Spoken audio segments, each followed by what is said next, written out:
పూర్ణమదః పూర్ణమిదం పూర్ణాత్ పూర్ణముదచ్యతే పూర్ణస్య పూర్ణమాదాయ పూర్ణమేవావశిష్యతే. ఓం శాంతి శాంతి శాంతి. 177వ పేజీ, 7వ మంత్రం, చివరి 5 లైన్లు. హృదయం వై సామ్రాట్ పరమం బ్రహ్మ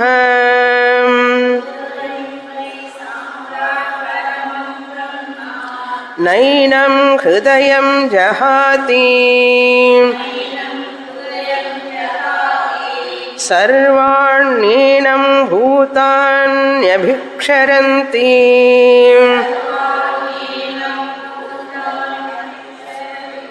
దేవో భూత్వా దేవానప్యేతి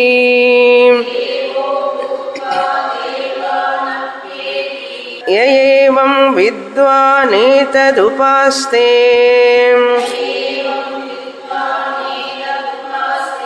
హస్తృషభం సహస్రం దదామీతి. హోవాచ జనకో వైదేహః సహోవాచ యాజ్ఞవల్క్యః పితా మే మన్యత నాననుశిష్య హరేతేతి.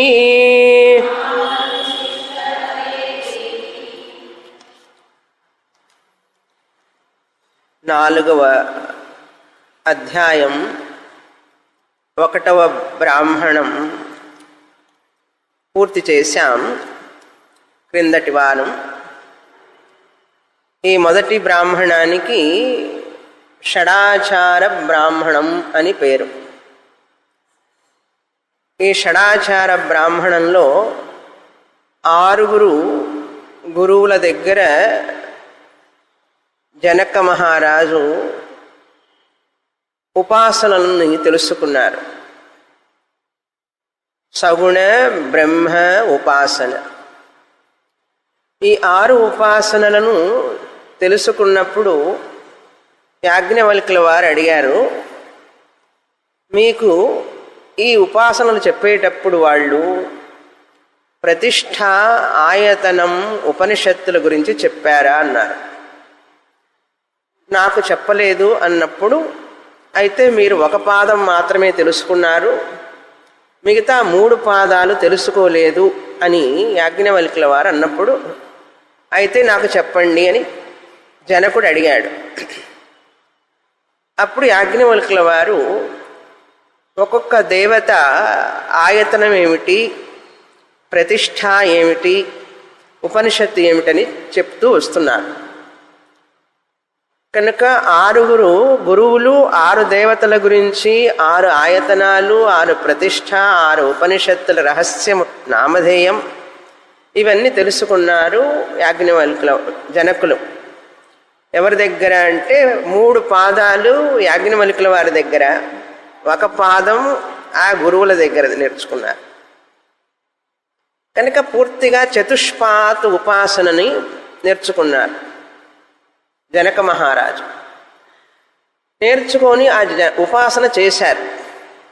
ఆ ఉపాసన వలన ఏమిటి ఫలం అంటే, ఎవరైతే ఆ ఉపాసనలు చేస్తారో వాళ్ళు బ్రహ్మలోకానికి వెళ్ళి క్రమముక్తిని పొందుతారు. ఈ ఉపాసనల వల్ల ఫలం ఏమిటి అంటే, మనకు ఈ ఇంద్రియాలు, మనస్సు, వీటి మీద ఒక గౌరవ భావం ఏర్పడుతుంది. ఎందుకంటే ఆ దేవతలకి ఆయతనం ఈ యొక్క ఇంద్రియాలు, ఈ కళ్ళు, చెవులు, ఇవన్నీ కూడా మనస్సు, ఇవే ఒక ఆయతనం. కనుక మనకు ఆ దేవతలు ఈ ఇంద్రియాలలో ఉన్నారు అని మనకు ఒక భక్తి భావం ఏర్పడుతుంది, గౌరవం ఏర్పడుతుంది, మర్యాద. అది ఏర్పడినప్పుడు ఇక్కడ మనం ఈ శరీరాన్ని, ఇంద్రియాలని ఒక నియమంతో, నిష్ఠతో వాటిని మనం ఆరోగ్యకరంగా ఉంచడానికి ప్రయత్నం చేస్తాం. అంతేకాకుండా ఈ దేవతలే అంతటా వ్యాపించి ఉన్నారు కదా. అగ్నిదేవత, దిగ్దేవత, వరుణదేవత, చంద్రదేవత, వీళ్ళందరూ కూడా దేవతలు విశ్వం అంతటా వ్యాపించి ఉండడం వలన ఈ జగత్తు మీద కూడా మనకు ఒక గౌరవ భావం, భక్తి భావం ఏర్పడుతుంది. మన శరీరం మీద గౌరవ భావం, ఈ జగత్తు మీద కూడా ఒక మర్యాద, గౌరవం ఏర్పడుతుంది, భక్తి. అలా ఏర్పడడం వలన దానిని ఏమంటారంటే విశ్వరూపం అంటారు. విశ్వరూప ధ్యానం అనొచ్చు. అంటే మన శరీరంలోనూ ఉన్న దేవతలే ప్రపంచంలోనూ ఉన్నారు కనుక ఆ ప్రపంచం అంతా కూడా, ఈ శరీరం కూడా ఆ భగవంతుడే, పరమాత్మే ఈ శరీరం జగత్తులో ఉన్నారు అనే భావన విశ్వరూప భావన. ఈ భావన వస్తే ఏమిటండి ప్రయోజనం అంటే, మనిషిలో దుష్ట చతుష్టయం అని చెప్పి 4 ఉంటాయి. 4 రకాలైన దోషాలు. వాటికి ఏం చెయ్యక్కర్లా, అవి ఎంతటి పెరుగుతాయి మనిషిలో. అహంకారం, మమకారం, రాగ, ద్వేష, నేను, నాది, నా వాళ్ళు అనే భావన, అహంకారం, మమకారం. దానివలన వచ్చేటటువంటి రాగద్వేషాలు, నాకు ఇది ఇష్టం, నాకు ఇది ఇష్టం కాదు అనేటటువంటి తీవ్రమైనటువంటి రాగద్వేషాలు మనిషిలో చోటు చేసుకొని ఉంటాయి ఎప్పుడు కూడా. ఎప్పుడైతే ఈ ఉపాసన చేస్తామో మనం, అంతా భగవంతుడు విశ్వరూపంగా భావిస్తామో, ఇక్కడ కూడా దేవతలు ఉన్నారని భావిస్తామో, ఈ దుష్ట చతుష్టయం తగ్గిపోతుంది. మనిషిలో కొంతవరకు తగ్గుతుంది, అంతా పోదు. జ్ఞానం వస్తే తప్ప అంతా పోదు, కొంతవరకు తగ్గుతుంది. దుష్ట చతుష్టయం అంటే ఎవరు? అహంకార, మమకార, రాగ, ద్వేష. ఎప్పుడైతే ఇవి తగ్గుతాయో మనిషికి సాధన చతుష్టయ సంపత్తి వస్తుంది. వివేక, వైరాగ్యం, శమదమాది షట్క సంపత్తి, ముముక్షుత్వం. ఈ 4 రావడం వలన ఆ వ్యక్తికి సోమవారం క్లాసుకి రావాలని అనిపిస్తుంది. విద్యా ప్రాప్తి. కర్మయోగం చేసి పంచమహాయజ్ఞాల ద్వారా, ఉపాసన ద్వారా చిత్తశుద్ధి పొంది క్లాస్ ఎప్పుడు వస్తుందా అని ఎదురు చూస్తుంది ఆ మనస్సు. ఉపాసనలు మేము చేయలేదండి అని మీరు అన్నా కూడా పోయిన జన్మలో చేసి ఉండాలి, లేకపోతే ఇక్కడికి రావాలని నేను ఎందుకు అనిపిస్తుంది? సరే వచ్చారు. అయితే అందరూ ఉపాసకులు రారు. కొంతమంది పాపం గురువు దొరకక, ఇష్టం ఉన్నా కూడా చదవాలని, అర్హత ఉన్నా కూడా గురుప్రాప్తి లేకనో మరే కారణం చేతనో చదవలేకపోయినారనుకోండి. అప్పుడు ఆ ఉపాసకుడు ఏమవుతాడు అంటే బ్రహ్మలోకానికి వెళతాడు. బ్రహ్మలోకానికి వెళ్ళి అక్కడ బ్రహ్మ దగ్గర చదువుతారు.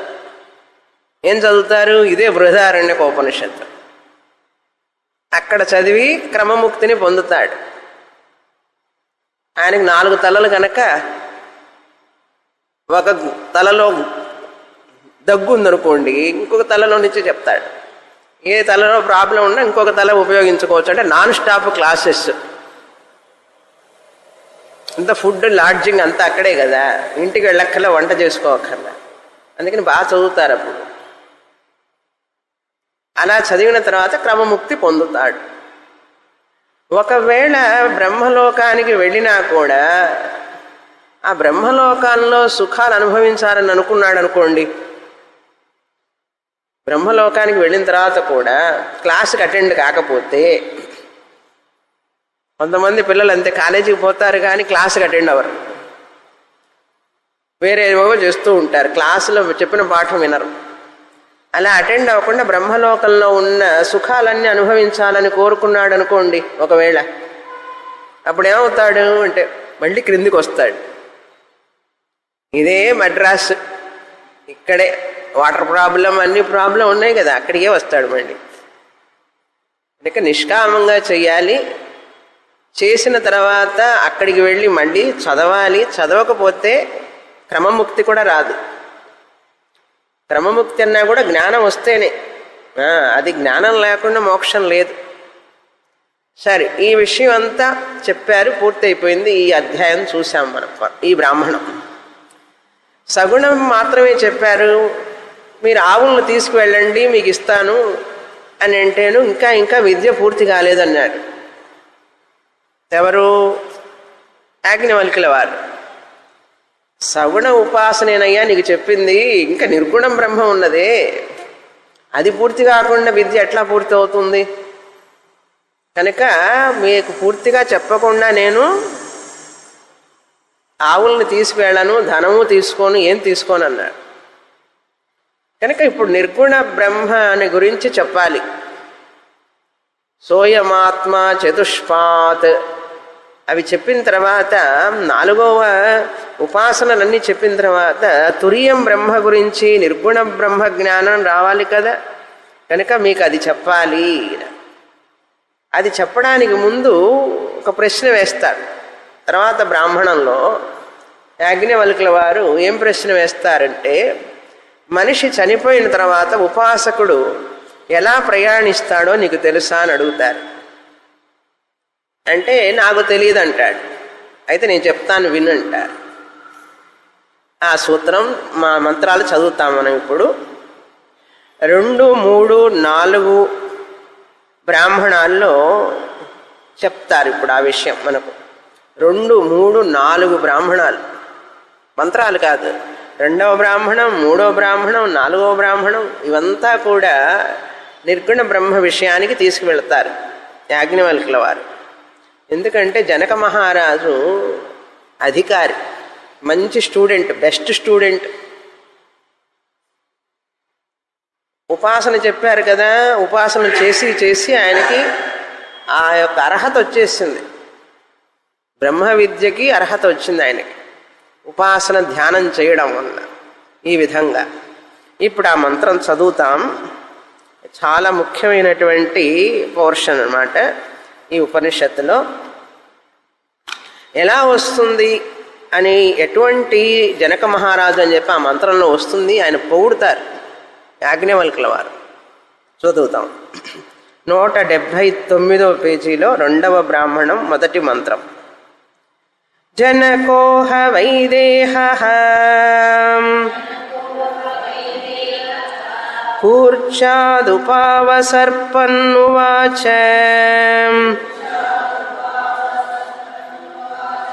నమస్తేస్తు యాజ్ఞవల్క్య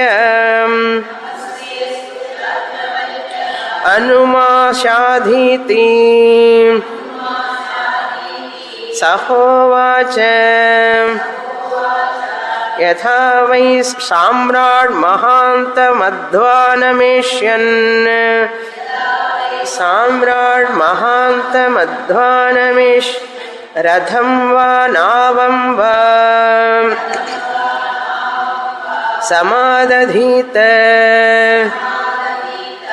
ఏవమైవైతాభిరు ఉపనిషద్భిః ఏవైతాభిరుపనిషద్భిః సమాహితాత్మాసి ఏవన్ వృందారక ఆఢ్యః సన్ అధీత వేద ఉక్తోపనిషత్కః ఇతో విముచ్యతమానః క్వ గమిష్యసీతి నాహం తద్భగవన్ వేద యత్ర గమిష్యామితి విష్యామీతి అథ వైతేహం తత్ప్రవక్ష్యామి తేహం తత్ప్రవక్ష యత్ర గమిష్యసీతి బ్రవీతు భగవానితి.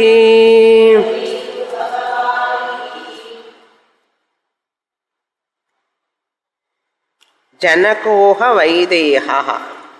జనక మహారాజు విదేహ రాజ వైదేహ కూర్చాద్ ఉపావసర్పన్ ఉవాచ. కూర్చ అంటే ఎత్తైనటువంటి స్థానం, ఉచ్చై అంటే ఎత్తుగా ఉన్నటువంటి స్థానం మీద కూర్చొని ఉన్నారు దర్బార్లో. రాజుగారు ఒక్కొక్కసారి ప్రజల ముందుకు వస్తుంటారు వాళ్ళ సమస్యలు తీర్చడానికి. అలా ప్రజల ముందుకు వచ్చే ముందు దర్బారు అంటే పెద్ద దర్బార్ అంటారు దాన్ని, పైన కూర్చుంటారనమాట. చాలా హైట్లో కూర్చుంటే కదా అందరు కనపడతారు, అంత హైట్లో కూర్చుంటారు. అప్పుడు యాజ్ఞవల్కుల వారు కూడా మళ్ళీ వచ్చారు. ఆ ఉపాసన చెప్పారు, వెళ్ళిపోయినారు. ఒక వారం అయిపోయింది, పోయిన సోమవారం చెప్పారు, మళ్ళీ సోమవారం వచ్చారు. యాజ్ఞవల్కుల వారిని చూడంగానే ఈ జనక మహారాజు ఆ స్థానం నుంచి కిందికి దిగి వచ్చారు.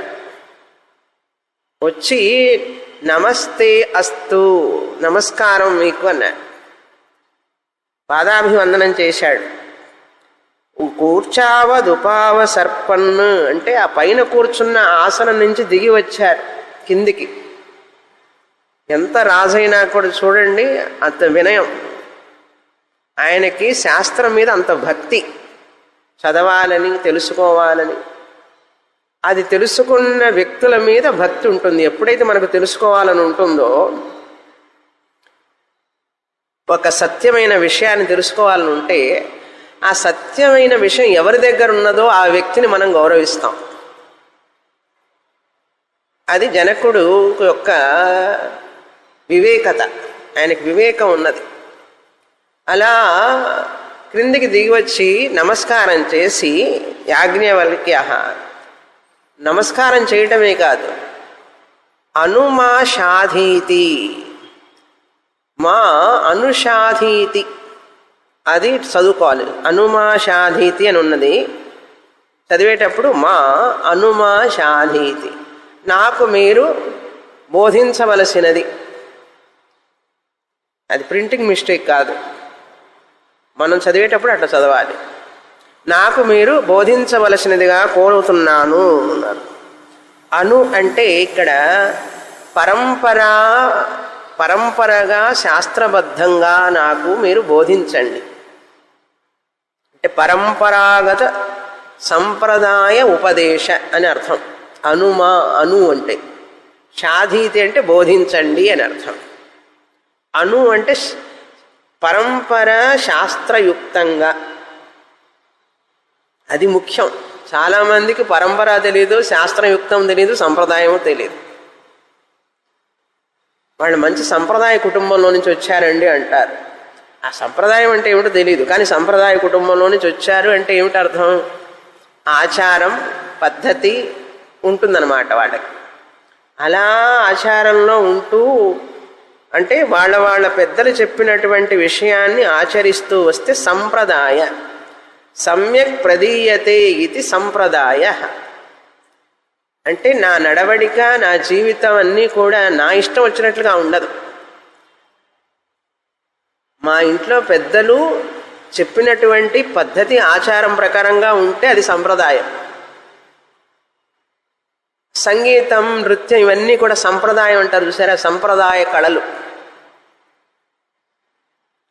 సంప్రదాయమైనటువంటి గురువులు అంటారు. ఏంటి అర్థం అక్కడ? ఆ గురువు దగ్గర నేర్చుకొని ఆ గురువు చెప్పే పద్ధతిలోనే చెప్పడం సంప్రదాయం అంటారు. సంగీతం కావచ్చు, సంగీతం అయితే బాణి అంటారు. బాణి అంటే ఏంటి? ఆ గురువు గారు చెప్పిన పద్ధతిలోనే చెప్తారన్నమాట.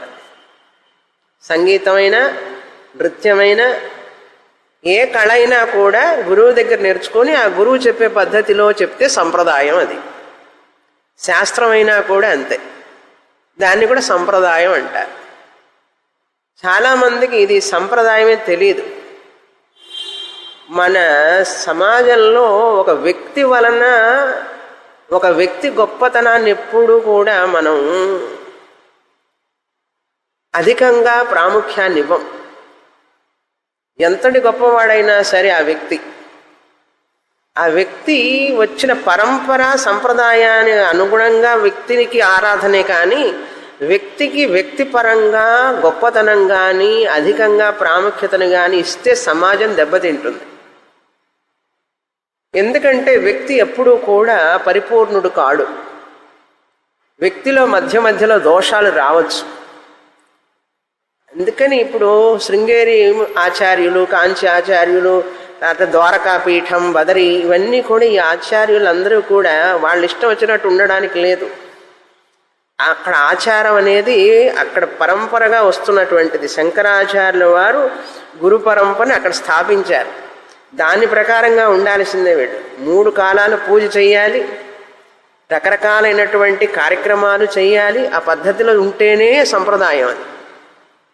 అదేవిధంగా మన శాస్త్రం చెప్పేటప్పుడు కూడా ఒక గురువు చెప్తున్నారంటే భగవద్గీత కానీ ఉపనిషత్తులు కానీ ఆ గురువు వారి గురువు దగ్గర చదువుకొని ఉండాలి. ముందు గురువు దగ్గర చదువుకొని ఉంటే ఆ గురువు చెప్పిన పద్ధతిలో చెప్పాలి. అది సంప్రదాయం అంటారు. సంప్రదాయం అనేది ఎవరి సొంత సాహిత్యం కాదు, సొంతగా ఎవరు కనిపెట్టేది కాదు. అంటే మా గురువు గారి దగ్గర నేర్చుకున్నది నేను అట్లాగే పొల్లు పోకుండా చెప్పాలి. ఇక్కడ మా గురువు గారు కూడా వారి గురువు గారి దగ్గర నేర్చుకొని అలాగే చెప్తారు. ఎవరు చెప్పారంటే పరమాత్ముడు భగవంతుడు ఇచ్చాడు. మొదట సదాశివ సమారంభాం భగవంతుడు ఇచ్చినటువంటిది. అట్లా వశిష్ఠులు, వ్యాసులు వీళ్ళందరి దగ్గర నుంచి వస్తూ ఉన్నది అది. అందుకని దీన్ని ఏమంటారంటే వ్యాసపీఠం అంటారు. ఇదేదో గురువు గారు కూర్చునేది మన స్వామిని గారే కదా, చెక్క బెంచి అనుకుంటాం మనం. కాదు, దీన్ని వ్యాసపీఠం అంటారు. ఈ వ్యాసపీఠం అనేది ఏమిటి అంటే భగవంతుడు పరంపరగా మనకి ఇచ్చినటువంటి సంప్రదాయాన్ని ఈ గురువుగారు చెప్తున్నారు కనుక ఈ గురువుకి వ్యాసపీఠం అని పేరు. వ్యాసుడు అలా ఉపదేశించాడు. అది అంత రెస్పెక్ట్ ఉంటుంది ఆ స్థానానికి. దాని మీద కూర్చున్నప్పుడు మనను వాళ్ళు పలుకుతారు, నేను కాదు మాట్లాడేది. సంప్రదాయ గురువులైతే, సంప్రదాయబద్ధంగా నేర్చుకున్న వాళ్ళైతే వాళ్ళ మనసులో ఏముంటుందంటే తాను మాట్లాడుతున్నట్లుగా అనుకోడు, తన మూలంగా వాళ్ళు పలుకుతున్నారు. సంప్రదాయ గురువులందరూ ఈ మూలకంగా పలుకుతున్నారు. పరమార్థానంద స్వామి గారు మొదట్లో క్లాసులు స్టార్ట్ చేసినప్పుడు ఫస్ట్లో మా గురువు గారు స్టార్ట్ చేసినప్పుడు చిన్మయానందుల వారు దగ్గర చదివారు. ఆయన దయానంద స్వామి చిన్మయానంద దగ్గర. అప్పుడు చిన్మయానంద స్వామీజీ వచ్చారు. ఫస్ట్ స్వామీజీ తన క్లాస్ స్టార్ట్ చేసినప్పుడు ఒక చోట ఎక్కడో ప్యారిస్లో చిన్మయానంద స్వామీజీ వచ్చారట. అప్పుడు చిన్మయానంద స్వామీజీ ఒక మాట అన్నారట. ఏమని? నువ్వు మా స్వామీజీతో అన్నట్టు, నువ్వు చెప్తున్నానని చెప్పి అనుకోవాకు, నువ్వు బోధిస్తున్నాను అనుకోవాకు, సంప్రదాయ గురువులు చెప్పినటువంటిది నా ద్వారా వస్తున్నది నేను చెప్పి అనుకో. మనం పలకడం లేదు, ఇది వాళ్ళు చెప్తున్నారు ఈ ఉపాధి ద్వారా అని అనుకోవలసినదని చెప్పి అప్పుడు చెప్పారట. ఎప్పుడు? 45 సంవత్సరాల కిందట. 45 సంవత్సరాల కిందట చిన్మయానందుల వారు చెప్పారట అని స్వామీజీ చెప్తుంటారు అప్పుడప్పుడు. కనుక మనం గురువు చెప్పే పాఠం ఈరోజు చెబుతున్నామంటే అది వేల సంవత్సరాల నుంచి వస్తున్నటువంటి సంప్రదాయం అని తెలుసుకోవాలి. ఈరోజు కూడా శాస్త్రీయ సంగీతం, కర్ణాటక సంగీతం అదే పద్ధతిలో బాణిలో వస్తుందంటే ఎవరైనా సొంతంగా కనుక్కున్నారా? లేదు. వందల సంవత్సరాల నుంచి, వేల సంవత్సరాల నుంచి వస్తూ ఉన్నది అది. అది అప్పుడు గౌరవం, విలువ ఉంటుంది. ఆ సంగతి జనక మహారాజుకి తెలుసు.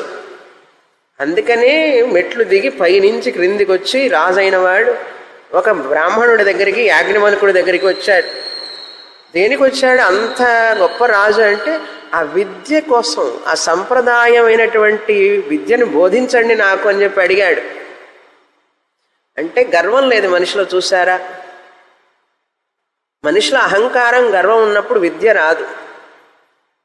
ఒకవేళ ఆ గర్వం, అహంకారం ఉన్నదని గురువుకి తెలిస్తే ఆ గురువు ఆ శిష్యుడు అహంకారం పోవడానికి ఎన్నో విధాలుగా ప్రయత్నిస్తారు. వాళ్ళని తీర్చిదిద్దిన తర్వాతనే ఈ విద్య పనిచేస్తుంది, కానీ లేకపోతే పని చెయ్యదు. బోధించినా కూడా పని చెయ్యదు. శిల్పి ఎట్లాగైతే శిల్పాన్ని చెక్కుతాడో అనవసరమైనటువంటి రాళ్ల ముక్కలన్నీ తీస్తే కదా రూపం బయటకు వస్తుంది. ఎలాగైతే రాయి శిల్ప చేతిలో ఉంటుందో మనం కూడా గురువు చేతిలో, గురువు చెప్పే బోధనలో మనం వింటూ ఉండాలి. ఆ సాధన చతుష్టయ సంపత్తి లేకుండా విన్నా కూడా శాస్త్రం జ్ఞానాన్ని ఇవ్వదు, అది పని చెయ్యదు కూడా. కనుక మనం వినేటటువంటి శాస్త్రం మనలో అహంకారాన్ని తగ్గించాలి, మమకారాన్ని తగ్గించాలి, రాగద్వేషాలను తగ్గించాలి. ఈ నాలుగింటిని తగ్గించినటువంటి విద్య విద్య కాదు. ఎవరైనా ఒకవేళ చదువుకున్నా కూడా ఈ 4 తగ్గుతున్నాయా లేదా నాలో అని చూసుకోవాలి. ఈ 4 తగ్గకుండా నా పాటికి నేను చదువుకున్నాను, ఉపనిషత్తులు చదివాను, అవి చదివాను, ఇది చదివాను, అక్కడ చదివాను, ఇక్కడ చదివాను, ఎన్నో విన్నానన్నా కూడా ఈ 4 తగ్గినయ్యా లేదా అని చూసుకోలేదు అనుకో, నువ్వు ఒకవేళ నువ్వు సరిగ్గా శాస్త్ర ఫలాన్ని పొందలేవు. అందుకనే ఒక గురువు దగ్గర ఉంటేనే ఆ గురువుకి మన యొక్క మనస్తత్వం ఏమిటి, మన నేచర్ ఏమిటి అని తెలుస్తుంది. ఎందుకని గురువు సేవ, గురువు దగ్గరికి వెళ్ళడం అనేది కారణం అదే. మనం గురు సమీపంలో ఉండడం వలన మనకు మన యొక్క లోపాలు ఏమిటో గురువుకు తెలుస్తాయి, మన బలహీనతలు ఏంటో గురువుకు తెలుస్తాయి. ఆ బలహీనతలు తెలిసినప్పుడు మన మీద కరుణ కలిగి ఆ గురువు గారు ఆ బలహీనతను తొలగించి మనకు శాస్త్ర జ్ఞాన ప్రాప్తిని కలిగిస్తారు. అందుకని గురు సేవ, గురువు యొక్క సాన్నిధ్యం ఎందుకు చెప్పారు? ఊరికే చెప్పారా? అవన్నీ పోయినాయి ఈ రోజుల్లో, అవన్నీ పోయినాయి. అందువలనే చాలామందికి జ్ఞానం రావడంలే. శాస్త్ర పాండిత్యం వస్తున్నదే కానీ జ్ఞానం రావడంలే, మోక్షం రావడంలే. ఎవరైతే గురు సాన్నిధ్యంలో ఉంటూ, అంటే గురువు దగ్గర చదువుతూ ఎప్పుడు గురు అంటే వారి యొక్క మార్గదర్శనంలో ఉంటారో వాళ్ళకే లభిస్తుంది. ఆ మార్గదర్శనం పొందడం కూడా పుణ్యం చేసుకొని ఉండాలి, అందరికీ లభించదు అది. ఏదో పూర్వజన్మ పుణ్యం ఉంటే తప్ప అది లభించదు. ఆ విలువ మనం తెలుసుకున్నప్పుడే అది మనకు ప్రయోజనాన్ని ఇస్తుంది, కానీ లేకపోతే ఇవ్వదు. ఎందుకు చెప్తున్నాను ఇంతంటే, ఆ జనక మహారాజు అంతటి వినయం, అంతటి అర్హత, అంతటి శాస్త్రం మీద ఆయనకి ఇచ్ఛ, జిజ్ఞాస అవన్నీ మనకు తెలియజేస్తున్నారు ఇక్కడ. కూర్చావత్ ఉపాసర్పన్ ఉవాచ నమస్తే అస్తు యాజ్ఞవల్క్య, మీకు నా నమస్కారం, నాకు బోధించండి సంప్రదాయబద్ధంగా అన్నారు. సహోవాచ, యాజ్ఞవల్క్యుల వారు చెప్పారు, యథా వై సామ్రాట్ మహాంత మధ్వానమేష్యన్. ఇప్పుడు పొగుడుతున్నారు యాజ్ఞవల్క్యుల వారిని. ఆహా, నేను చెప్పిన ఉపాసనంతా ప్రాక్టీస్ చేశారు, మీరు ఆచరించారు, ఎంతో శ్రద్ధతో నేర్చుకున్నారు. ఆయతనం అంటే ఏమిటని అడిగారు, ప్రతిష్ఠ అంటే ఏమిటని తెలుసుకున్నారు నా దగ్గర. ఇంకా చెప్పండి అని అడుగుతున్నారు. చాలా సంతోషం. అంటే మీలో చాలా జిజ్ఞాస ఉన్నది అని నాకు తెలుస్తున్నది, మీరు చాలా గొప్పవాళ్ళు ఈ విషయంలో అంటున్నారు యాజ్ఞవల్క్యుల వారు. రథం వా నావం వా సమాధీత, మీరు ఎటువంటి సాధన చేస్తున్నారండి. ఒక రథం, మనం కఠోపనిషత్తులో విన్నాం, ఒక రథంలో యజమాని కూర్చొని ఉంటాడు, బుద్ధి సారథి లాంటివాడు, మనస్సు కళ్ళెం లాంటిది, గుర్రాలు ఇంద్రియాలు. ఈ యొక్క రోడ్డు మనం వెళుతూ ఉంటే అవన్నీ కూడా ఇంద్రియాలతో సమానం, విషయాలతో సమానం. వాటిని నియంత్రిస్తాడు. ఎవరైతే నియంత్రిస్తాడో యజమాని గమ్యానికి చేరతాడు అని చెప్పి చదివాం అక్కడ. ఆత్మానం రథినం విద్ధి శరీరం రథమేవతు బుద్ధింతు సారథిం విద్ధి. అలా మీరు కూడా మీ ఇంద్రియాలని, మనస్సుని అన్నీ కూడా మీ స్వాధీనంలో పెట్టుకున్నవాళ్ళు. నావం వా, లేకపోతే పడవ. పడవ కూడా సముద్రంలో ప్రయాణించేటప్పుడు దానికి ఎటువంటి రంధ్రాలు ఉండకూడదు. అక్కడ చూశారు కదా, నిన్న లాంచి మునిగిపోయింది. నీళ్ళల్లో పోయినంత మాత్రాన తిరిగి వస్తామని చెప్పి చెప్పలేము. ఆహా జాలీగా వెళతాం లాంచీలో. కాస్త బ్యాలెన్స్ తప్పిందంటే అంతే. కనుక ఆ పడవ కూడా నీళ్ళల్లో వెళ్ళాలంటే పడవలోకి నీళ్లు రాకూడదు. పడవ నీళ్లల్లో వెళ్ళొచ్చు కానీ నీళ్లు పడవలోకి రాకూడదు. అదేవిధంగా మీరు ఈ రాజ్యాన్ని పరిపాలిస్తూ కూడా మీరు ఇంత మనం ఒక ఇంటిని చూసుకోవడమే కష్టం. ఒక ఇంటి సమస్యలని రాజ్యాన్ని పరిపాలిస్తూ రాజ్యంలో ఉన్నటువంటి సమస్యలనన్నీ చూస్తున్నటువంటి మీకు ఇటువంటి ఆత్మవిద్య మీద ఇంత ఇంట్రెస్టా? ఎంత ఆశ్చర్యం! మనం ఎన్ని కారణాలు చెప్తాం క్లాసుకు రావాలంటే. అబ్బాయి అమ్మాయి ఒక కుటుంబానికి ఇన్ని సమస్యలు చెప్తున్నామే. జనకుడు చూడండి ఎంత గొప్పవాడు, రాజు అయ్యుండి అంతటి బాధ్యతలు ఉన్నప్పటికీ కూడా అనుషాధీతి అన్నాడు. అందుకు మెచ్చుకుంటున్నాడు యాజ్ఞవల్కుల వారిని. మనం చిన్న చిన్న సమస్యలకే ఇంట్లో నీళ్లు రాలేదు, కరెంటు లేదు, ఫోన్ లేదు, ఏదో చెప్తాం కారణాలు చెప్పేసి క్లాస్ తప్పించుకుంటారు. మీరు కాదు, చాలామంది చిన్న చిన్న కారణాలకే క్లాసు మానేస్తాం. 4 చినుకులు పడ్డాయంటే కొంతమంది క్లాసు మానేస్తారు. కానీ జనక మహారాజు చూడండి ఎన్నిటి బాధ్యతలు ఉన్నా కూడా అంత శ్రద్ధతో సమాధీత అంటే మీ ఇంద్రియాలని నిగ్రహించారు. ఉపాసన చేసి మీ ఇంద్రియాలని మనస్సుని బాగా ఏకాగ్రతగా సూక్ష్మదర్శినిగా చేశారు. సమాధీత ఏవమేవై తాభిరుపనిషద్భి. ఇక్కడ ఉపనిషత్తు అంటే ఏ ఉపనిషత్తు కాదు. ఉపనిషత్తు అంటే ఇక్కడ ఈ అర్థం తీసుకోవాలి. క్రిందటి వారం చెప్పాను కదా, ఉపనిషత్తు అనేది రహస్య నామధేయం. ఈ ఉపాసనల ద్వారా ఆయతనం, ప్రతిష్ఠ ఇవన్నీ తెలుసుకొని చక్కగా ఉపాసన చేశారు. అంటే దేవత, ఆయతనం, ప్రతిష్ఠ, ఉపనిషద్భి అన్నారు. అంటే ఈ విధంగా నేను చెప్పిన విధంగా ఉపాసన చేశారు. వాటి చేత మీ మనస్సు ఏకాగ్రమైంది. అలా ఏకాగ్రం అయిన తర్వాత మీరు బాగా ఈ సూక్ష్మ దర్శన శక్తి వచ్చింది మీకు. దానివల్ల మీరు ఇంకా ఇంకా తెలుసుకోవాలని అడుగుతున్నారు. చాలా సంతోషం. సమాహితాత్మ అంటే సమాధి అభ్యాసము చేసి అని అర్థం. ఉపాసన, అష్టాంగ యోగ అభ్యాసము 2 అభ్యాసాలు కూడా చాలా గొప్ప అభ్యాసాలు ఆత్మజ్ఞానానికి. సమాహిత అంటే సమాధి అభ్యాస. అష్టాంగ యోగము ద్వారా సమాధి అభ్యాస రూప ధ్యానం చేసి సమాహితాత్మ అసి. ఆ ధ్యానం చేయడం వలన మీకు చాలా మనో ఏకాగ్రత ఏర్పడింది. ఎంత ఏకాగ్రత, ఎంత శ్రద్ధ, ఎంత భక్తి ఉంటే తప్ప ఈ శాస్త్రం వంట పట్టదు. అందుకనే అనేక సంవత్సరాలు బోధించేది. అందుకే కొన్ని సంవత్సరాల సాధకులు అయ్యే వరకు చెప్తాం.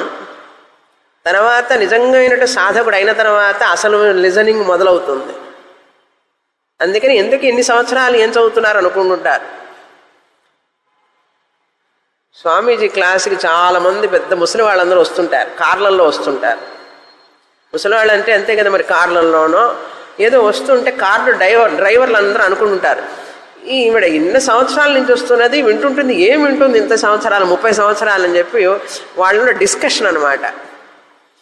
కాలేజీకి వెళ్ళినా కూడా ఇన్ని సంవత్సరాలు పట్టదు కదా చదువు. మహా చదివితే 10 సంవత్సరాలు 12 సంవత్సరాలు చదువు అయిపోతుంది. 30 సంవత్సరాల నుంచి 40 సంవత్సరాల నుంచి 3 కాళ్ళు అది పట్టుకొని నడుచుకుంటూ వస్తుంది ముసలావిడ. పుస్తకాలు మొయ్యలేరు, అంత కష్టపడుతూ వస్తారు. ఏం చదువుతున్నారు వీళ్ళు అని చెప్పి వాడు డిస్కస్ చేసుకుంటూ ఉంటారు. ఏమిటి అంత సబ్జెక్ట్ అంటారు. వాడు ఎవరికి తెలుస్తుంది, ఎవరికి అర్థం అవుతుంది? మన ఇంట్లో వాళ్ళకే అర్థం కాదు మనం ఏం వింటున్నాము. ఏమిటి అంత పిచ్చి క్లాస్ అంటే ఒకరోజు వెళ్ళకపోతే ఏమవుతుంది, వర్షం వస్తుంది కదా అని వాళ్ళు అంటారు. మనకు తెలుసు ఒకరోజు క్లాసు వెళ్ళకపోతే ఎంత నష్టమో మనకు. కానీ ఎవరికి తెలియదు, వినేవాళ్ళకి తప్ప. చెప్పే గురువుకి, వినేవాళ్ళకి తప్ప. ఈ వయసులో పోయి ఇంత ట్రాఫిక్లో బయటికి వెళ్ళాలా అంటారు ఇంట్లో వాళ్ళు. ఎవరు? కోడలు, కొడుకు కోడలు. కూతురు ఇంట్లో ఉంటే కూతురు అల్లుడు అంటారు.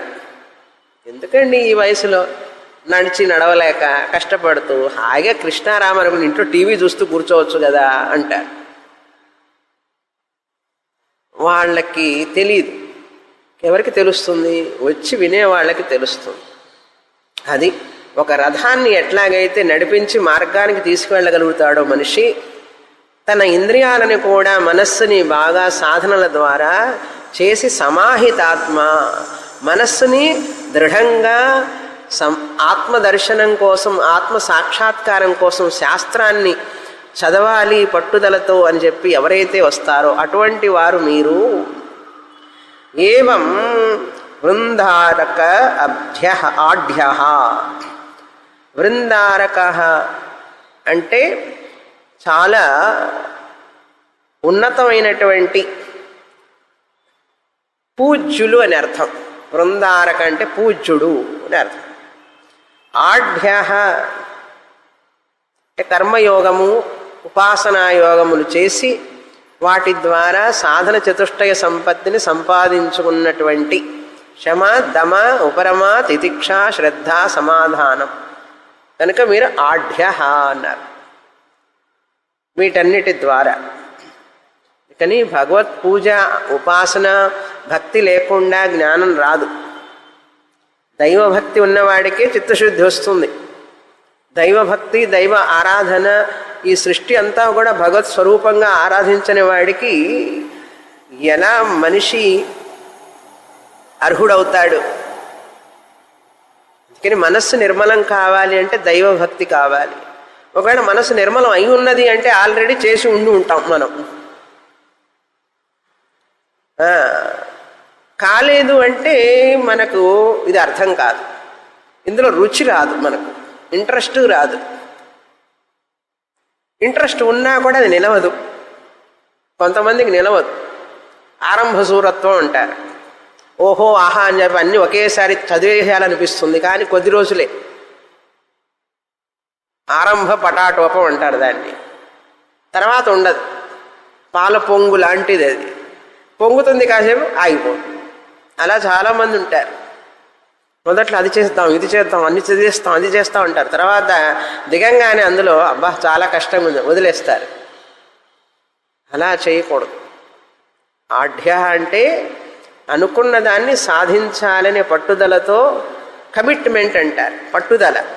అలాంటి పూజ్యులైనటువంటి ఆఢ్యులైనటువంటి ఆఢ్యహాసన్ అధీత ఉక్తోపనిషత్కః. అధీత వేదోపనిషత్కః. నేను ఇంతకుముందు చెప్పిన పాఠాలన్నీ మీరు అర్థం చేసుకున్నారు, పాటించారు, అనుసరించారు. ఎంతోమంది గురువుల దగ్గర నేర్చుకోవాలి, వినాలని చెప్పేటువంటి ఉత్సాహం మీకున్నది. ఉపనిషత్కః. అటువంటి మనస్సు, బుద్ధి, ఏకాగ్రత, ఇంద్రియ నిగ్రహం కలిగినటువంటి, ఉపనిషత్తులు చదవాలి, వినాలనేటటువంటి ఉత్సాహం కలిగినటువంటి, ఇతో విముచ్యమానః వ గమిష్యసీతి. మీరు చెప్పండి, ఇప్పుడు ఇన్ని చదివారు, తెలుసుకున్నారు కదా, ఈ ఉపాసన చేసిన వ్యక్తి మరణించిన తర్వాత ఎక్కడికి వెళతాడు అని ప్రశ్నిస్తున్నారు. ఇతో అంటే ఇతః అంటే ఈ శరీరాన్ని వదిలిపెట్టి మరణించిన తర్వాత, విముచ్య ఈ స్థూల శరీరాన్ని వదిలిపెట్టి ఉపాసకుడు మరణకాలంలో ఎక్కడికి వెళతాడు? మనం భగవద్గీతలో విన్నాం, 8వ అధ్యాయంలో. ఉపాసకుడికి సూక్ష్మనాడి ద్వారా ఈ యొక్క ఇంద్రియాలు, పంచప్రాణాలన్నీ కూడా సూక్ష్మనాడి ద్వారా బ్రహ్మరంధ్రానికి వెళ్ళి, బ్రహ్మరంధ్రం ద్వారా బయటికి వెళ్ళి శుక్ల మార్గం గుండా సూర్యలోకం ద్వారా బ్రహ్మలోకానికి వెళతాడు అని విన్నాం. బ్రహ్మసూత్రంలో 4వ అధ్యాయంలో 1వ పాదంలో ఇవన్నీ చెప్తారు. 2వ పాదంలో ఉత్క్రాంతి అంటారు దాన్ని. ఉపాసన చేసిన వ్యక్తి మరణించినప్పుడు ఎలా ప్రయాణం చేస్తాడు ఆ జీవుడు, ఏ గతిలో వెళతాడు అని చెప్పబడింది. బ్రహ్మసూత్రంలో ఎలాబరేట్గా చెప్పబడింది. ఆ విషయం మీకు తెలుసా అని అడుగుతున్నాడు. ఉపాసన చేశాడే కానీ ఉపాసకుడు ఎక్కడికి పోతాడో, ఎట్లా పోతాడో తెలియలే ఆయనకి. అప్పుడు అడుగుతున్నారు, ఏవం సరే ఇతో విముచ్యమానః వగమిష్యతి, ఎక్కడికి వెళతాడు, ఎక్కడికి వెళతాడు ఆయన, ఎలా వెళతాడు, ఏ మార్గంలో వెళ్తాడు అంటే, నాహం తద్భగవన్ వేద, నాకు తెలియదు అన్నారు. హే భగవన్, గురువు గారిని ఎట్లా సంబోధిస్తున్నారో చూడండి, యాజ్ఞవల్కుల వారిని హే భగవన్, ఓ భగవత్ స్వరూపులైన యాజ్ఞవల్కుల వారు అని సంబోధిస్తున్నాడు. గివ్ రెస్పెక్ట్, టేక్ రెస్పెక్ట్ అంటారు. మనకు ఆ యొక్క విద్య మీద విలువ ఉన్నప్పుడు, శాస్త్రం మీద భక్తి విలువ ఉన్నప్పుడు, ఆ శాస్త్రం నేర్చుకోవాలనేటువంటి జిజ్ఞాస ఉన్నప్పుడు, ఆ శాస్త్రం ఎవరి దగ్గర నుంచి నేర్చుకుంటున్నామో వాళ్ళకి ఎట్లాంటి విలువ ఇవ్వాలో సరి అయిన విలువ ఇవ్వాలి. అప్పుడే ఆ విద్య కూడా వాళ్ళ నుంచి మనకు వస్తుంది, లేకపోతే రాదు. కృష్ణ పరమాత్మ భగవద్గీతలో మనుష్యాణం సహస్రేషు అన్నారు. వేల కొలది మంది ఉంటారు నాయన, ఎవరో కొద్ది మంది వింటారు. ఆ విన్నవాళ్ళల్లో కూడా ఏ కొద్ది మందికో అసలు విషయం అర్థమవుతుంది, అందరికీ అర్థం కాదన్నాడు. కృష్ణ పరమాత్ముడికి అంత సందేహం ఉంటే ఇంకా నా సంగతి ఏంటి? మేమేం అనుకోవాలి, ఇంకా చాలా కష్టం, చాలా చాలా కష్టం. కనుక అర్హుడైన వాడికే చెప్పమన్నది శాస్త్రం, అర్హత లేని వాడికి చెప్పకూడదన్నది.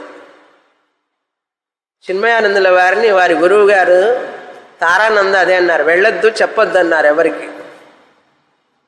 ఎందుకంటే సమాజంలోకి మనం వెళ్ళకూడదు, ఇంట్రెస్ట్ ఉంటే వాళ్ళే వస్తారు, వాళ్ళంతా వాళ్ళు కష్టపడి వచ్చినప్పుడే వాళ్ళకి ఆ విలువ తెలుస్తుంది. మనం వెళ్ళి చెప్తే వాళ్ళకి విలువ తెలియదు, వాళ్ళకి అర్థం కాదు, వాళ్ళకి జ్ఞానము రాదు అన్నాడు. ఈ విషయం ఎవరికి అర్థం కాదన్నారు. చిన్మయానందుల వారు ఏమన్నారంటే, కరెక్టే, అర్థం కాదు, మరి ఇటువంటి విద్య ఈ విధంగా హిమాలయాల్లోనే ఉంటే ప్రజలకు అందేది ఎట్లా? ప్రజల్లోకి వెళ్ళాలి కదా. ఈ భగవద్గీత అంటే ఏమిటి, ఈ టీచింగ్ ఏమిటి, ఇవన్నీ ప్రజలకు ఎవరు చెప్తారు? ఏదో కొంతమంది పండితులు వాళ్ళ ఇంట్లో ఒక 4-5 చెప్పుకునేవాళ్ళు ఆ రోజుల్లో. చిన్మయ గారు రానంత వరకు కూడా ఇట్లా పబ్లిక్గా ఉపన్యాసాలు అంటూ లేవు అసలు. చిన్మయానందుల వారికి ముందు ఈ విధంగా బహిరంగంగా భగవద్గీత వేల మందికి 100 మందికి చెప్పడం అనేది లేదు అసలు. పండితులు కొంతమంది వాళ్ళ ఉన్న చోట గురుకులంలోనే ఎక్కడో 10 మందికి 20 మందికి అట్లా చెప్పేవాళ్ళు అంతే. అది బ్రాహ్మణులకి ఆ విద్యను బోధిస్తుండేవాళ్ళు. వాళ్ళు గురువులయ్యి మళ్ళీ వాళ్ళ పండితులకి అట్లా చెప్పుకుంటుండేవాళ్ళు. చిన్మయానందుల వారికి ఏంటి, ఇప్పుడున్న పరిస్థితికి సమాజంలో ఈ విద్య అందరికీ అవసరం, ఇది లేకపోతే మన ధర్మం రక్షించడం కష్టం అని చెప్పి నేను సమాజంలోకి వెళతాను చెప్తాను అన్నప్పుడు వాళ్ళకి అర్థం కాదంటే, ఎట్లాగో అర్థం కాదన్నారు కదా, రహస్యంగానే ఉంటుంది, దీన్ని ఎవరు ఏమి చేయలేరు ఈ టీచింగ్ని. ఎందుకంటే అర్హత ఉన్నవాడికి అర్థం అవుతుంది, అర్హత లేని వాడికి ఎట్లాగో అర్థం కాదు, అది రహస్యంగానే ఉంటుంది. మీరేం బాధపడవాకండి గురువు గారు అన్నారట. చూడండి, మీరేం బాధపడద్దు, నేను వెళ్ళి చెప్పినా కూడా చిన్మయానందుల వారు చెప్తూ ఉంటే 100 మంది వచ్చి కూర్చుంటారు ఉపన్యాసం. ఒక్కసారి వెళ్ళి నేను రామకృష్ణ మిషన్ గ్రౌండ్స్లో టీ నగర్ మెడ్రాస్ వచ్చిన మొదట్లో వెళితే 100 మంది కూర్చొని ఉంటారు. భజగోవిందం చెప్తున్నారు. అప్పుడు అక్కడే తెలుగు పుస్తకం భజగోవిందం కొనుక్కున్నా నేను 1986లో. ఎప్పుడో 1986 అంటే ఇప్పుడు ఎన్ని సంవత్సరాలైంది. ఎంతమంది జనం అంటే అంత జనం కిక్కిరిసిపోతారు. వచ్చిన వాళ్ళందరికీ అర్థం అవుతున్నదా? కాదు. అర్హత ఉన్న వాళ్ళకి ఆ శాస్త్రం మాత వివరంగా అర్థమవుతుంది, అర్హత లేని వాళ్ళకి ఆవిడ సీక్రెట్గానే ఉంటుంది. అది వారి ధైర్యం, చిన్మయానందుల వారి ధైర్యం అది. కనుక ఎంతమంది వచ్చినా కూర్చున్న క్లాసులో ఎవరికి అర్హత ఉన్నదో, ఎవరి మనసు నిర్మలంగా భక్తి శ్రద్ధతో ఆ శాస్త్రం మీద అత్యంతమైనటువంటి గురుభక్తి శాస్త్రభక్తి ఉంటుందో, ఈశ్వర భక్తి ఉంటుందో వాళ్ళకి మాత్రమే అర్థమవుతుంది, అందరికీ అర్థం కాదు. కనుక అది ఆ అర్హత నాకున్నదా లేదా అని మనం చూసుకుంటూ చదువుకుంటూ ఉంటే మనకు అర్థం అవుతుంది. కనుక ఎప్పుడు సీక్రెట్గానే ఉంటుంది శాస్త్రం. అర్థమైందా? ఇప్పుడు ఉపనిషత్ అంటే సీక్రెట్. వారికి చాలా ఆనందం వేస్తుంది. చిన్మయానందుల దగ్గర వెళుతుండేవారు వారు. ఎందుకు చెప్తున్నానంటే ఇంత విషయం, ఇవి సమాజంలో చెప్పే విషయాలు కాదు, ఇవి చాలా కష్టం. అయినా వారి వలన అనేక మంది శిష్యులు తయారైన తర్వాత వందల మంది శిష్యులు ఉన్నారు. ఇప్పుడు వందల మంది చెప్తున్నారు ఇక్కడ మన దేశంలో, విదేశాల్లో కూడా. అంటే ఈ రోజుకి కూడా ఇంత వ్యాపం అయిందంటే చిన్మయానందుల వారి వలనే. వారు లేకపోతే ఇంత వ్యాప్తి అయ్యేది కాదు. దయానంద సరస్వతుల వారు కూడా అక్కడే వారి దగ్గరే చదువుకొని తర్వాత ఇంకా చదివి దీన్ని ప్రచారం చేయడానికి వచ్చారు. తర్వాత పెరిగిపోయింది. కనుక ఇది సంప్రదాయంగా చెప్పడానికి గురువు కావాలి, మనకు వినడానికి శిష్యులు కావాలి. చెప్పేవాడు ఉండాలి, వినేవాళ్ళు ఉండాలి. ఆ వినేవాళ్ళు కూడా మంచి అర్హత కలిగి ఉండాలి. అందుకని ఏదో మంత్రాలు చదువుకుంటూ వెళ్ళిపోవడం కాదు. ఆ శిష్యులలో జిజ్ఞాస కలిగించాలి, ఆ శిష్యుల్లో అర్హత కలిగించాలి, వాళ్ళల్లో ఈ శాస్త్రం మీద భక్తి కలగాలి. అప్పుడు దాని ప్రయోజనం ఉంటుంది. కానీ లేకపోతే కంఠశోషే కదా. అందుకని యాజ్ఞవల్కుల వారు జనక మహారాజు అంటే చాలా ప్రేమ ఆయనకి. అర్జునుడికి మీద కృష్ణుడికి ఎంత ప్రేమో యాజ్ఞవల్కుల వారికి జనక మహారాజు అంటే అంత ప్రేమ. ఎందుకు ప్రేమ అంటే జిజ్ఞాస. వేదాంత గురువుకి ఎవరి మీద ప్రేమ ఉంటుందండి? ఎవరు ఎక్కువ గురుదక్షిణ ఇస్తే వాళ్ళ మీద ప్రేమ ఉంటుందా? ఎవరు ఎక్కువగా అన్ని తెచ్చిపెడుతుంటే వాళ్ళ మీద ప్రేమ ఉంటుందా? కాదు. ఎవరైతే శ్రద్ధతో శాస్త్రాన్ని చదువుతూ ఆ శాస్త్రమాతని తనను జీవితంలో మలుచుకోవాలని చూస్తారో, శాస్త్రంలో చెప్పిన విషయాన్ని ప్రతిదాన్ని అవగాహన చేసుకోవాలనుకుంటారో, వాళ్ళే గురువుకు ప్రీతిపాత్రులు. ఏ గురువుకైనా సరే, నిజమైన శాస్త్రబద్ధమైన గురువుకి ఏ శిష్యుడి మీద ఉంటుందంటే, ఏ శిష్యుడైతే శాస్త్రం కోసమే తన జీవితాన్ని అర్పణ చేసుకుంటాడో ఆ గురువుకి ఆ శిష్యుడి మీద అత్యంతమైన ప్రేమ ఉంటుంది. అది యాజ్ఞవల్కుల వారికి జనక మహారాజు అంటే అంత ప్రేమ. కారణం తెలిసిందా? ఇప్పుడు ఏదో ఆయన రాజు కదా 1000 ఆవులు ఇస్తాడన్నానే ప్రేమ కాదు. అది నిజమైన గురువుకి, శాస్త్రబద్ధమైన గురువుకి ఎటువంటి శిష్యుడు కావాలని కోరుకుంటాడు. అది విషయం. అది ఇక్కడ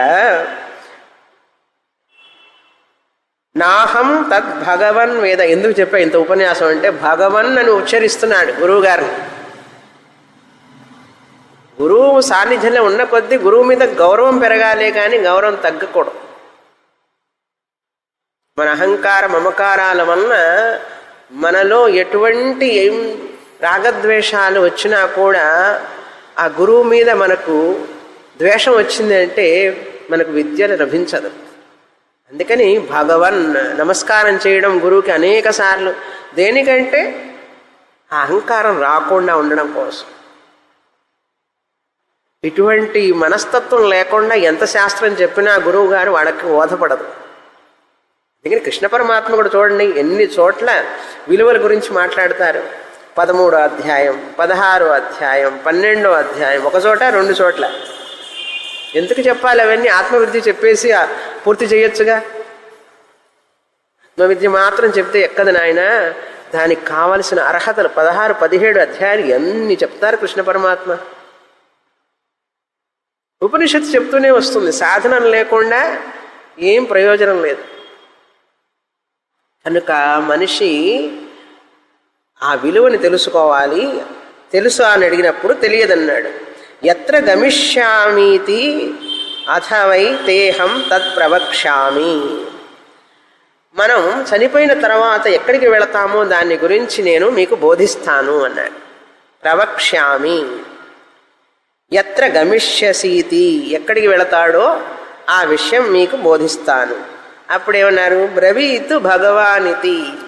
ఓ భగవన్, భగవత్ స్వరూపైన గురువుగారు యాజ్ఞవల్క్య, మీరు నాకు బోధించండి అన్నాడు. ఎంత భక్తి చూశారా? అంతేగాని నేను ఎంత గొప్పవాడిని చూశారా, నన్ను చూడంగానే నా గురుగారు చెప్తానన్నారు నాకని గర్వం రాకూడదు. నాకు చెప్పేస్తానన్నారు అనేటటువంటి గర్వం రాకూడదు. పిలవాలి అని అన్నారు. సరే చెప్తున్నారు. ఇప్పుడు తర్వాత మంత్రం చదువుతాం. 180వ పేజీ, 2వ మంత్రం. ఇంధోహ వై నామైషః యోహ వై నామైషః యోయం దక్షిణే క్షన్ పురుషః తం వా ఏతమిత్థం సంతం ఇంద్రయిత్వా చక్షతే పరోక్షేణైవ పరోక్ష ప్రియాః ఇవ హి దేవాః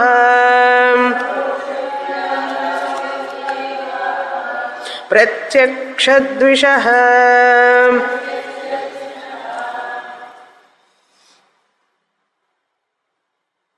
ఉపాసన చేసినటువంటి యాజ్ఞవల్క్య జనక మహారాజుకి ఇప్పుడు నిర్గుణం బ్రహ్మ గురించి చెప్పడానికి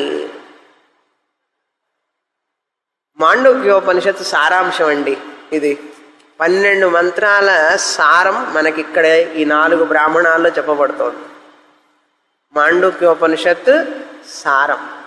మాండూక్యోపనిషత్తు గుర్తుందనుకుంటాను, 1 సంవత్సరం పైన చదివాం. 12 మంత్రాలు. ఏం చెప్పారు అక్కడంటే ముఖ్యమైన విషయం మనం తెలుసుకోవాల్సింది, నిర్గుణం బ్రహ్మాన్ని గురించి చెప్పాలి. బ్రహ్మం అంటే చైతన్యం, సత్యం, జ్ఞానం, అనంతం. సత్, చిత్, ఆనంద. ఈ సత్, చిత్, ఆనందని తైత్రీయోపనిషత్తులో సత్యం, జ్ఞానం, అనంతం అని చెప్పబడింది. ఈ సత్యం, జ్ఞానం, అనంతం అనేటటువంటి ఈ బ్రహ్మస్వరూపం చైతన్యం ఎలా తెలుసుకోవాలి అంటే దాన్ని తెలుసుకోలేం.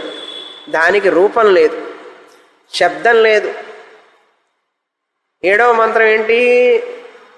నాంతఃప్రజ్ఞం న బహిష్ప్రజ్ఞం. ఆ మంత్రంలో లాగా అశబ్దం, అస్పర్శం, అరూపం, అరసం కఠోపనిషత్తులో చెప్పబడింది, ముండకోపనిషత్తులో చెప్పబడింది. ఎత్తదద్రేశ్యం, అగ్రాహ్యం, అగోత్రం, అవర్ణం, ఇవన్నీ ఆత్మ లక్షణాలు. ఆ బ్రహ్మ అనేటువంటి ఆత్మ చైతన్యం వాని లక్షణాలన్నీ చెప్పబడినాయి. దాన్ని తెలుసుకోలేం, చూడలేం, పట్టుకోలేం, మనస్సుకు అందేది కాదది. మరి ఎలాగండి తెలుసుకోవడం అంటే ఉపనిషత్తు చెప్పింది మాండూక్యంలో, ఏమీ లేదు, ఆయన నామరూపాలు వెనకుంటాడు, ఆ నామరూపాలను పట్టుకుంటే ఆయన అర్థమైపోతాడు అన్నది. ఎట్లా అంటే వ్యష్టిలో, సమష్టిలో. ఇప్పుడు మనకు 3 అవస్థలు ఉన్నాయి కదా. ఏం అవస్థలు? నీటి అవస్థ, కరెంట్ అవస్థ, అది కాదు. జాగ్రత్త అవస్థ, స్వప్నావస్థ, సుషుప్తి అవస్థ. మెలకువతో ఉన్న అవస్థ ఒకటి, కలలు కనేటటువంటి అవస్థ ఒకటి, స్టేజ్, నిద్రపోయే గాఢ నిద్ర అవస్థ ఒకటి. ఈ 3 అవస్థల్లో కూడా చైతన్యం ఉంటుంది. చైతన్యం అంటే సత్, చిత్. స్థూల శరీరం పనిచేస్తున్నది. ఇప్పుడు మనం ఏం అవస్థలో ఉన్నాం? జాగ్రత్త అవస్థలో ఉన్నాం. జాగ్రత్త అవస్థలో శరీరం, ఇంద్రియాలు పూర్తిగా పనిచేస్తూ ఉంటే ఆ జాగ్రత్త అవస్థ, స్థూల శరీరం, చైతన్యం ప్లస్ చైతన్యం ఉంటేనే శరీరం పనిచేస్తుంది. కనుక ఈ 2 ఉన్నప్పుడు ఒక పేరు ఉంది చైతన్యానికి. ఏమిటి ఆ పేరు అంటే విశ్వ. స్థూల శరీరాభిమాని చైతన్యం ఉపాధి అంటారు దీన్ని, విశ్వ అన్న. ఇదే చైతన్యం సమష్టి స్థూల ప్రపంచంతో కలిసి ఉంటే విరాట్ అన్నాం. విశ్వ విరాట్. విశ్వం అనేది చైతన్యానికి మరొక పేరు. జాగ్రత్త పురుషుడు అయినటువంటి ఈ చైతన్యం విశ్వ అని పేరు.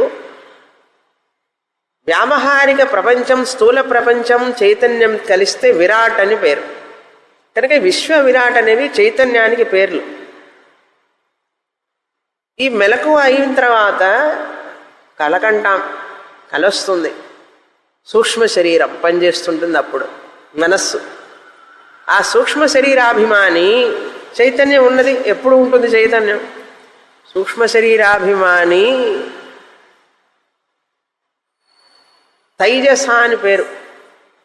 రెండో పేరేమిటి చైతన్యానికి? తైజస. ఎప్పుడు? కలగనేటప్పుడు, కలలో విషయాలు చూసేటప్పుడు, కల ప్రపంచాన్ని చూసేటప్పుడు విశ్వ తైజస అని పేరు. ఇదే సూక్ష్మ ప్రపంచం సమష్టి అయితే చైతన్యం ప్లస్ సూక్ష్మ ప్రపంచం హిరణ్యగర్భ. ఇప్పుడు ఎన్ని పేర్లైనాయి? 4 పేర్లైనాయి. తర్వాత 5, 6 పేర్లు ఏమిటి? ప్రాజ్ఞ, కారణ శరీరాభిమాని. కారణ శరీరం మీద ఉపాధి. ఏ ఉపాధి ద్వారా అయితే మనం తెలుసుకోగలుగుతామో ఆ ఉపాధి కారణ శరీరం. నిద్రలో కారణ శరీరంతో ఉంటాడు చైతన్యం. అప్పుడు ఆయనకి ప్రాజ్ఞ అని పేరు. అదే కారణ ప్రపంచంలో ఉంటే చైతన్యం ప్లస్ కారణ ప్రపంచం ఈశ్వర అంతర్యామి. ఎన్ని పేర్లు వచ్చినాయి ఇప్పటికీ? విశ్వ విరాట్, తైజస హిరణ్యగర్భ, ప్రాజ్ఞ, ఈశ్వర, అల్లేక అంతర్యామి. 6 పేర్లు ఉన్నాయి చైతన్యానికి. ఈ 6 పేర్లు దేని వలన వచ్చినాయి అంటే ఉపాధి వలన వచ్చినాయి. స్థూల శరీరం, సూక్ష్మ శరీరం, కారణ శరీరం, విశ్వ, తైజస, ప్రాజ్ఞ. తర్వాత విరాట్, హిరణ్యగర్భ, ఈశ్వర సమష్టి లెవెల్లో ప్రపంచం, స్థూల ప్రపంచ, సూక్ష్మ ప్రపంచ, కారణ ప్రపంచ సహిత చైతన్యం. 6 పేర్ల ద్వారా తెలుసుకోగలగమే కానీ ఈ ఉపాధి లేకుండా నువ్వు తెలుసుకోలేవు. అర్థమైందే? ఉపాధి ద్వారా. అయితే ఉపాధి తీసేయాలి అంటే తీసేయలేవు. తీసివేయకుండానే జ్ఞానాన్ని పొందాలి. ఎలాగైతే ఇది మట్టి అని తెలుసుకోవడానికి కుండ పగలగొట్టాలే? కుండ లేదు, కుండ మిథ్య అని చెప్పడానికి, మట్టి మాత్రమే సత్యం అని చెప్పడానికి కుండ పగలగొట్టాలే? అక్కర్లేదు. కుండని చేతిలో పట్టుకొని కుండలో పాలు పోసుకొని పాలు తాగుతూనే ఏం చెప్పచ్చు? కుండ అనేదే లేదు, మట్టి మాత్రమే ఉన్నది అని చెప్పవచ్చా లేదా? చెప్పవచ్చు. అది అట్లా తెలుసుకోవాలి. శరీరంలో ఉంటూనే ఈ శరీరం సత్యం కాదు, చైతన్యమే సత్యం అని చెప్పాలి. వచ్చే వారం చెప్తాం. ఇప్పుడు చెప్తాం. ఇప్పుడే. పూర్ణమదః పూర్ణమిదం పూర్ణాత్ పూర్ణముదచ్యతే పూర్ణస్య పూర్ణమాదాయ పూర్ణమేవావశిష్యతే. ఓం శాంతి శాంతి శాంతి. హరి ఓం. శ్రీ గురుభ్యో నమః. హరి ఓం.